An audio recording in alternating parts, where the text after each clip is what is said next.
liberdade como autonomia. Esta é a concepção kantiana de liberdade. E é a ela que vamos dedicar essa aula complementar do curso Ética e Justiça do primeiro quadrimestre de 2020. Muito bem, nas aulas passadas procuramos analisar as duas primeiras sessões da fundamentação da metafísica dos costumes de Kant. Hoje vamos abordar a terceira sessão, que é certamente a mais difícil, a que envolve uma discussão mais técnica, mais profundamente filosófica sobre a questão da liberdade. Essa é uma questão que é bastante espinhosa, é uma das questões mais tangentes da filosofia, e o Kant dedica a ela vários textos dos seus escritos práticos. Sobretudo, o Kant vai dedicar boa parte da sua reflexão filosófica a esse conceito de liberdade, não apenas na fundamentação da metafísica dos costumes, mas também em sua crítica da razão prática, que, embora seja um livro posterior, é um livro que está no horizonte do Kant quando ele escreve aí, quando ele publica a Fundamentação em 1785. E, na verdade, a noção de liberdade, o conceito de liberdade, já foi objeto da primeira crítica de Kant, a crítica da razão pura de 1781. Muito bem. Na Fundamentação, o Kant procura sempre passar de um nível de conhecimento mais básico para um mais profundo. Então, na primeira sessão, há a passagem do conhecimento racional comum da moralidade ao conhecimento filosófico. É o momento em que Kant, analisando aquilo que se entende por boa vontade, vai chegar ao imperativo categórico. Depois, na segunda sessão, que se chama Passagem da Filosofia Moral Popular à Metafísica dos Costumes, o Kant vai analisar o conceito de imperativo categórico, vai mostrar que ele pode ser formulado de diversas maneiras e vai começar a lhe dar uma fundamentação. Fundamentação essa que é a sua metafísica dos costumes. A tentativa de estabelecer aquilo que há de mais básico, de a priori ou de metafísico na ética. Por fim, nesta terceira sessão, o Kant vai procurar fazer a passagem da metafísica dos costumes, ou metafísica da ética, para a crítica da razão pura prática. Vai tentar, portanto, deduzir o conceito de imperativo categórico a partir de certas categorias que são elas mesmas a priori, independente da experiência. Bem, todo esse movimento, especialmente esse último passo da argumentação da terceira sessão, ele é conceitualmente bastante abstrato, difícil de compreender se não tivermos uma certa familiaridade com a filosofia crítica kantiana e toda a sua terminologia.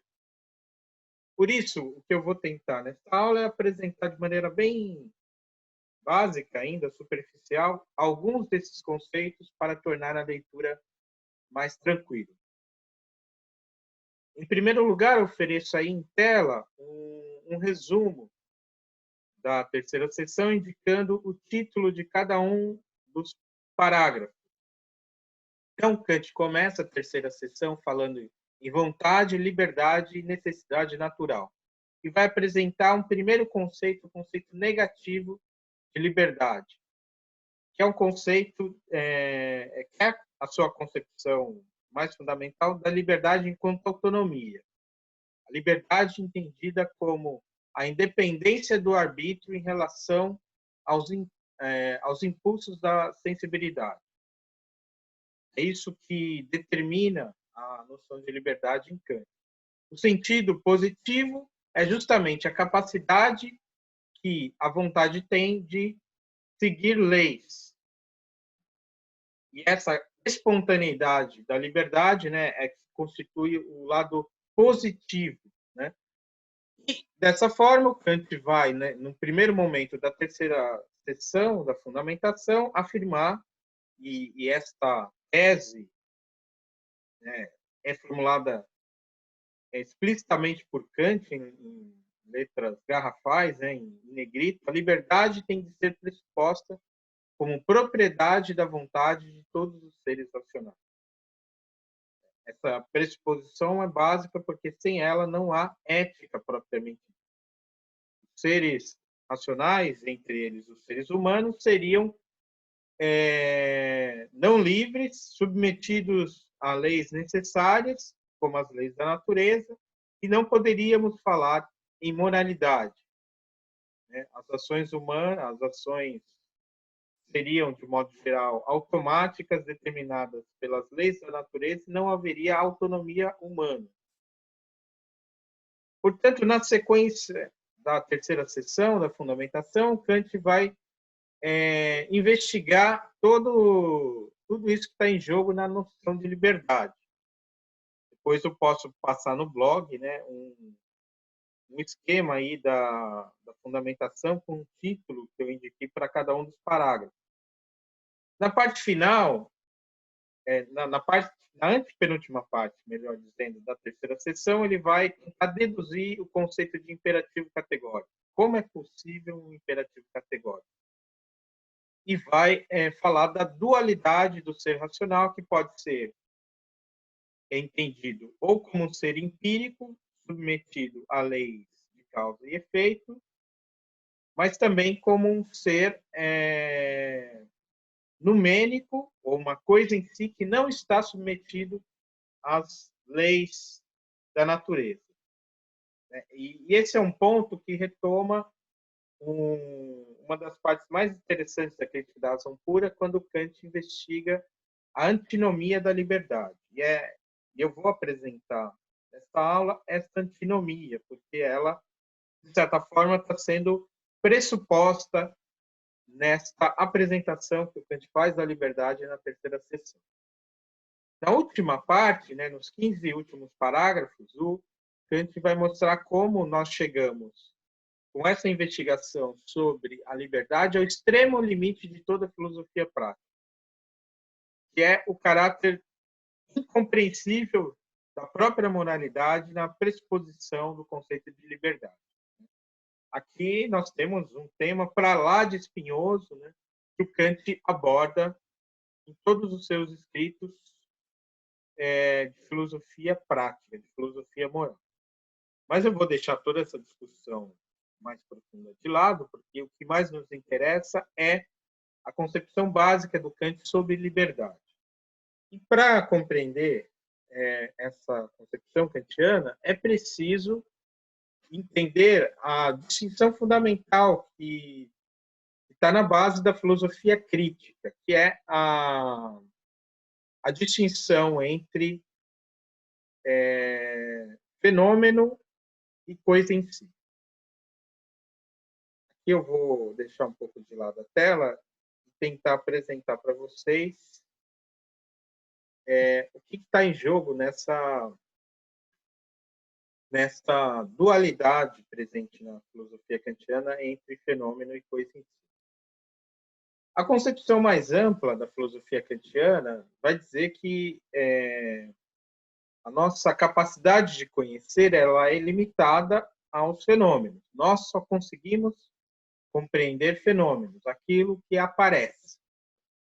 A compreensão que nós temos das coisas do mundo é sempre uma compreensão relativa, relativo à nossa própria capacidade de conhecer. Nós só conseguimos conhecer no mundo aquilo que nos é dado de alguma forma. Ou os elementos puros, a priori, da nossa capacidade de conhecer, ou aquilo que nos é dado pelos sentidos. Aquilo que nos é dado pelos sentidos, em relação àquilo que nos é previamente dado na nossa capacidade cognitiva, nesta relação surge aquilo que o Kant chama de fenômeno, aquilo que aparece, né? Os objetos da experiência. Nós só conhecemos fenômenos, coisas que aparecem para a nossa capacidade de conhecer. Nós não sabemos o que é uma coisa em si, uma coisa que existe e funciona independentemente das nossas faculdades de conhecimento. A coisa em si não pode ser conhecida. Daí o limite da filosofia crítica. Nós não temos como conhecer coisas que não nos são dadas e coisas que poderiam escapar à nossa capacidade cognitiva. Portanto, nós só conhecemos fenômenos, não conhecemos a coisa em si. Né? Esse é um primeiro resultado negativo da crítica, da filosofia crítica, que está lá na primeira crítica, que é a crítica da razão pura, e que o Kant indica como também um limite da metafísica. A metafísica tradicional tentava conhecer as coisas em si, independente da experiência e muitas vezes independente do modo como funciona as nossas capacidades cognitivas. O Kant vai mostrar, não podemos conhecer as coisas em si. Nós podemos refletir sobre algumas ideias que a razão humana cria, mas muitas vezes essas ideias elas não têm na experiência uma base empírica, elas não têm nenhum fundamento na experiência, como é, por exemplo, a ideia de Deus, que é justamente a ideia mais abstrata e geral que nós podemos fazer sobre a origem, né, e o fundamento das coisas do universo, a causa incondicionada de todas as coisas. Nós podemos fazer uma ideia, elaborar uma ideia, mas ela não corresponde a nenhum fato da experiência. E o Kant vai mostrar na crítica da razão pura que não é possível nenhuma prova da existência de uma tal ideia. Portanto, nós não podemos provar a existência de Deus, ainda que a sua ideia tenha um sentido de acordo com a razão humana, que busca sempre a causa de todas as causas. Então, a ideia de Deus ela tem um fundamento na razão humana, na faculdade humana de conhecimento. Mas ela não encontra na experiência nenhuma base e ela não pode provar-se a si mesma. Da mesma forma, a ideia de alma. A alma é uma ideia que nós fazemos a partir da investigação sobre o que é, por exemplo, a essência humana. Nós tentamos chegar a uma substância simples, imortal, que seria a alma.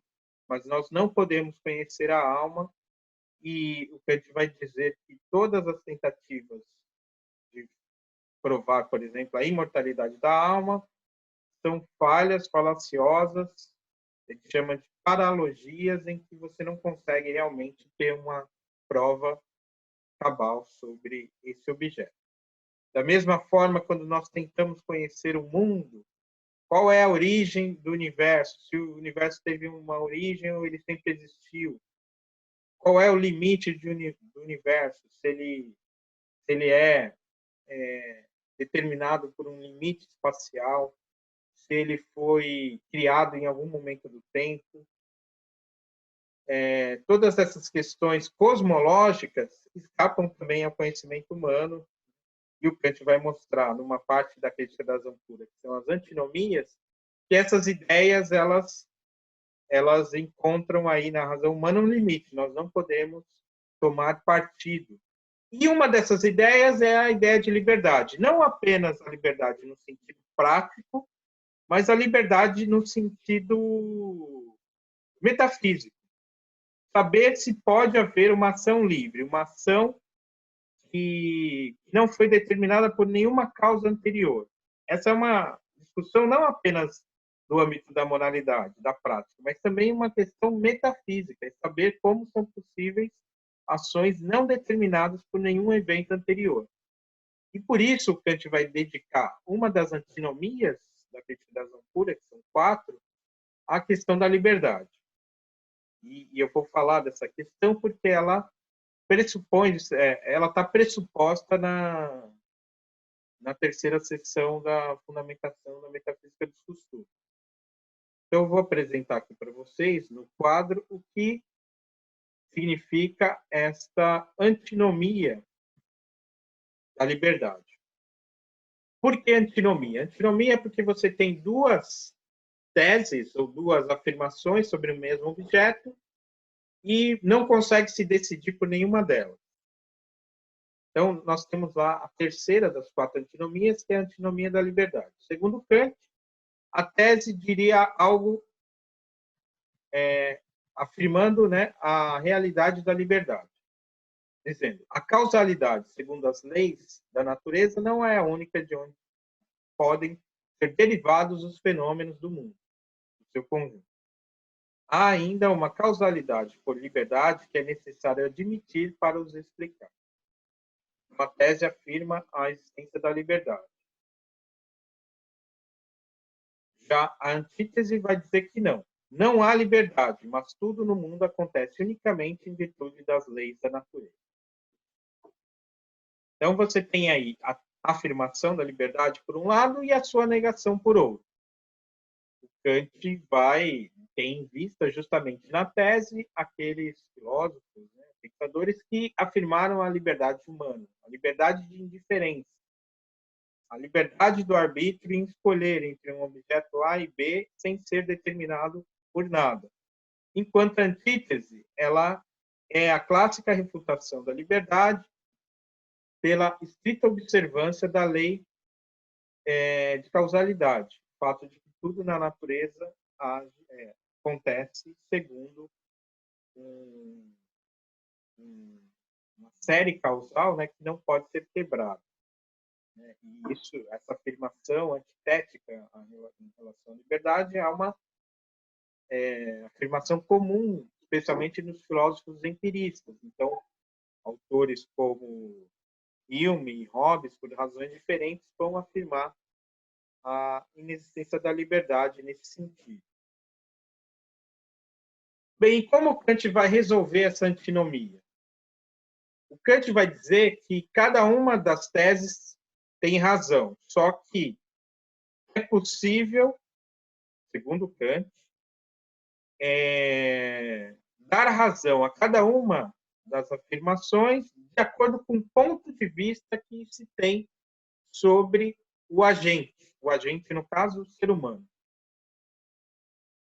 Então, a liberdade, que não pode ser provada teoricamente, pode, no entanto, ser pensada a partir de outro ponto de vista, prático-moral, segundo Kant. O que torna possível esse uso prático da razão voltado para o interesse moral é a distinção de todos os objetos em fenômenos e coisas em si. Bem, então, enquanto fenômeno, enquanto um objeto da natureza, como qualquer outro, a ação humana não pode ser considerada livre. Ela está submetida a todas as leis que regem todos os fenômenos. Mas, se nós pudermos pensar o ser humano ou a racionalidade como uma coisa em si, se pudermos pelo menos pensar assim, ainda que não podemos provar isso na experiência, se for possível esse ponto de vista, é então possível pensar que a razão humana é livre porque ela não está submetida às leis fenomênicas. Então, o Kant vai dizer que essa ideia, né, essa distinção entre fenômeno e coisa em si, salva a ideia da liberdade, porque você consegue mostrar tanto que, enquanto fenômeno, o homem não é livre, quanto mostrar que, enquanto coisa em si, ele não está submetido às mesmas leis do fenômeno. Então, sendo, né, esse duplo empírico transcendental, ser humano, fenomênico por um lado e coisa em si por outro, ele pode ser considerado livre. Há um trecho do prefácio da Crítica da Razão Pura em que Kant já adianta isso. Né? Ele diz assim: se, porém, a crítica não errou, ensinando a tomar o objeto em dois sentidos diferentes, isto é, como fenômeno e como coisa em si, se estiver certa a dedução dos seus conceitos do entendimento, e se, por conseguinte, o princípio da causalidade se referir tão somente às coisas tomadas no primeiro sentido, isto é, enquanto objetos da experiência, e se as mesmas coisas tomadas no segundo sentido lhe não estiverem sujeitas, então essa mesma vontade pode, por um lado, na ordem dos fenômenos, das ações visíveis, pensar-se necessariamente sujeita às leis da natureza, ou seja, como não livre. Por outro lado, enquanto pertencente a uma coisa em si, não sujeita a essa lei, portanto livre, sem que deste modo haja contradição. Essa é a solução do Kant para a antinomia da liberdade. Afirmação de um fato da razão. O fato de que nós temos a razão e que ela vai além do entendimento que compreende apenas relações necessárias, como a relação de causa e efeito, mostra que é possível, pelo menos, refletir ou tomar o ser humano, considerá-lo como um ser livre. E aí o Kant vai tentar justamente, na crítica da razão prática e também nessa terceira seção da fundamentação, provar que a razão pode ser pura, pode ser prática, porque ela não está sempre submetida a leis dos fenômenos. Se nós estivéssemos sempre submetidos a leis fenomênicas, nós não seríamos livres, não teríamos a capacidade de livre escolha, de livre arbítrio. Mas nós podemos pensar como livres, como agentes morais, autônomos, criadores de uma lei que não é a lei da natureza, é a lei que nós mesmos damos para nós mesmos. Por isso, para Kant, é possível pensar em autonomia. Autonomia, que é a capacidade de agir segundo leis que nós mesmos damos, e não a lei da natureza. Então, na crítica da razão prática, o Kant vai formular essa ideia de fato da razão. A razão pura pode ser prática, ou seja, ela pode, por si mesma, determinar a vontade, independentemente de todo elemento empírico. E o prova por um fato em que a razão pura se manifesta como efetivamente prática em nós, a saber, pela autonomia no princípio fundamental da moralidade, mediante o qual ela determina a vontade e a ação. E mostra, ao mesmo tempo, que este fato está inseparavelmente ligado à consciência da liberdade e da vontade. E mais, identifica-se com ela. Então, nós temos esse jogo na ética entre autonomia e heteronomia. Para ser autônoma, a vontade não pode depender de nenhum objeto externo que a determine. A heteronomia é quando a vontade é determinada por algo anteriormente dado. E aqui o Kant investiga, ele afirma, de certa forma, que esse algo dado pode ser tanto algo derivado da experiência sensível ou também uma concepção de bem previamente dada, como se o bem subordinasse a ideia de correção moral. E como os filósofos contemporâneos na ética e da justiça vão dizer, em Kant há a prioridade do justo sobre o bem. Mais importante do que qualquer noção de bem que nos obriga a agir de acordo com ele é a lei moral que obriga, independentemente das consequências, independentemente do que é bom, apenas por conta do dever, né? E o dever é um dever de justiça, daí a prioridade do justo sobre o bem, algo que nós veremos claramente expresso em um autor como John Rawls. Né?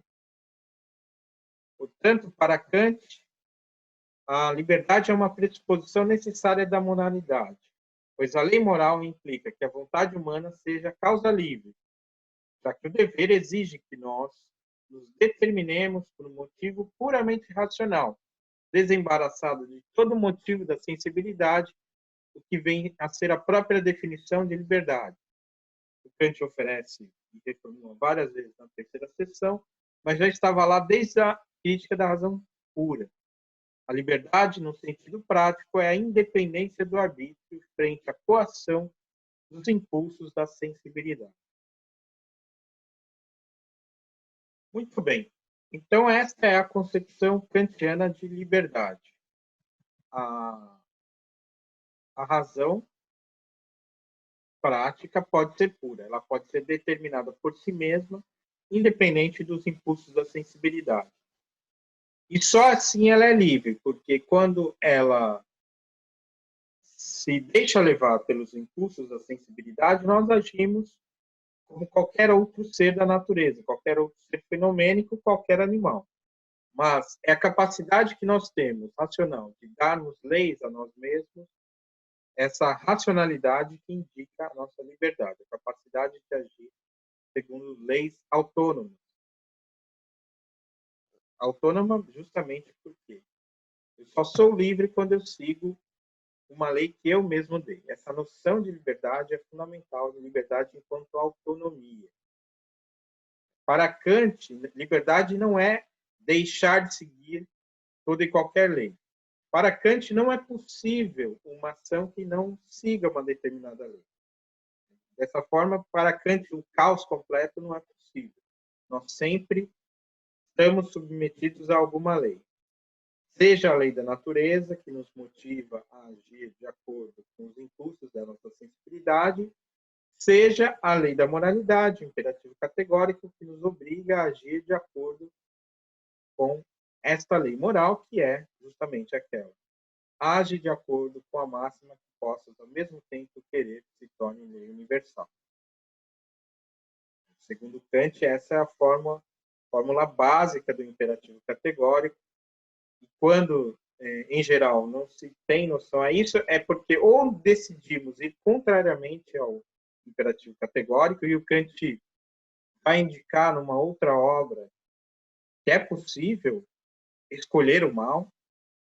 Vai ser um tema da primeira parte da sua Religião nos Limites da Mera Razão, que a gente vai mostrar que é possível pensar no mal radical da natureza humana, quando a natureza humana decide pelo mal, decide não observar a lei moral autonomamente, né?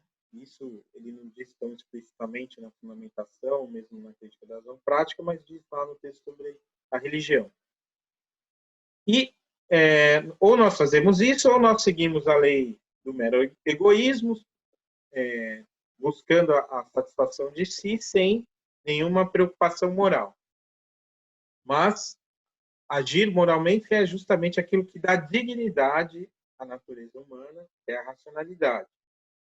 Então, nós só somos dignos da felicidade que nós podemos ter enquanto seres humanos se nós seguimos a lei moral e agimos como verdadeiros seres racionais. Fazemos valer a nossa humanidade, que é digna justamente por essa capacidade de seguir o imperativo categórico, a lei moral. Essa é então, a ética kantiana, explicada aqui de maneira muito abreviada, necessariamente superficial, e que nós abordamos nessa primeira parte do curso.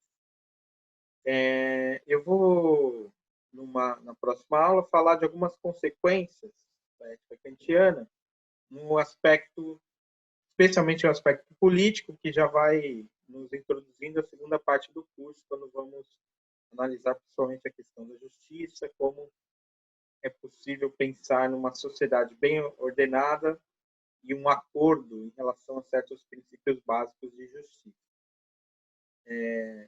Essa ideia já está presente em Kant, num texto posterior à fundamentação, que é a própria metafísica dos costumes, que eu vou abordar numa aula complementar na sequência.